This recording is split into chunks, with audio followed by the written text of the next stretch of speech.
On doit travailler ensemble, on doit faire face à la menace de notre avenir et on doit faire ça ensemble.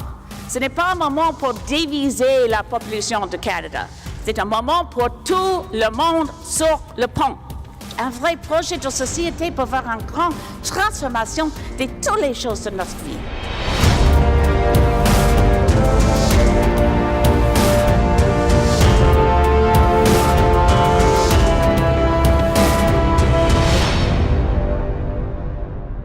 La déclaration d'urgence climatique appelle à une mobilisation générale partout au Canada. Présentement, on est très, très actifs et reconnus au Québec et c'est basé sur les constats que l'on connaît. Vous savez qu'au Québec, on vient de passer une période d'inondation extrême, extraordinaire, et ça fait plusieurs printemps qu'on a ça. Au moment où on se parle, l'Ouest canadien est en feu. C'est pas la première fois, ça fait plusieurs années que ça se répète. Alors, nous avons tenté de mobiliser les citoyens et les citoyennes autour des municipalités partout au Québec. Et présentement, il y a 386 municipalités québécoises qui ont endossé la déclaration d'urgence climatique. Ce qui représente plus de 75% de la population québécoise. C'est vraiment une population écolo et c'est la population, je suis convaincue que la population canadienne, québécoise et québécoise sont prêts pour le leadership contre l'urgence climatique. C'est seulement les leaders que ne comprennent pas. Alors, la déclaration d'urgence climatique invite justement les citoyens et les municipalités à prendre position parce qu'il y a des impacts qu'on néglige et nous, on a basé notre déclaration sur 5 principes fondamentaux: le niveau économique, le niveau de la santé humaine, niveau alimentaire, niveau environnemental et sécurité nationale et internationale. Nous sommes en urgence, tout le monde le reconnaît. Si l'élection fédérale se tenait comme il y a quelques semaines, des voteurs québécois voteraient avec de l'eau jusqu'aux genoux.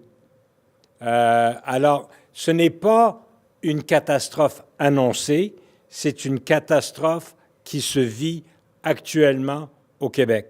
Et je n'entrerai pas dans tous les détails, mais souvent, on considère que la crise climatique sous l'angle des répercussions environnementales, mais quand vous perdez votre maison, vous perdez votre emploi, quand vos champs brûlent, quand les forêts brûlent, ça va bien au-delà des répercussions environnementales. Alors, c'est un défi de société et c'est ensemble qu'on pourra le régler. La révolution qu'il faut faire pour nous sauver contre la catastrophe climatique ne doit pas être tranquille. Elle doit être agressive, elle doit être décisive. Il faut agir de façon non partisane. Vous savez, ce n'est pas une question du climat libéral, du climat conservateur ou du climat NPD ou même du climat Parti vert. C'est notre climat qui s'emballe, c'est notre environnement, c'est notre société, c'est notre sécurité dont il est question ici. On doit agir, on doit accepter que nous sommes dans une urgence climatique. Ce n'est pas seulement un problème, ce n'est pas un enjeu environnemental, c'est vraiment la crise de notre génération et on doit agir. On a eu 66 morts d'aînés à Montréal suite à la canicule. On a des municipalités au Québec entourées de forêts périurbaines.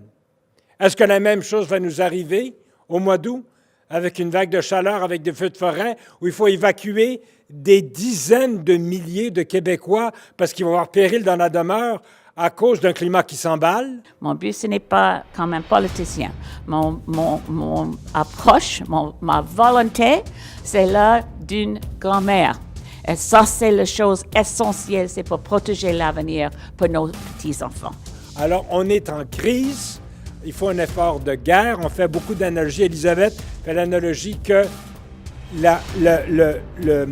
cette déclaration est une déclaration un peu de guerre pour nous protéger nous-mêmes. C'est pour moi un grand honneur de donner l'appui du Parti vert du Canada pour la déclaration d'urgence climatique. Nous-mêmes, nous avons lancé le plan audacieux du Parti vert Mission Possible vise à maintenir la température moyenne de la planète à 1,5 degré Celsius au-dessus de celle d'avant la révolution industrielle. On a 10 ans pour agir. Il faut faire sans partisanerie. Et ça, c'est pourquoi aujourd'hui, je suis fier de signer la déclaration d'urgence.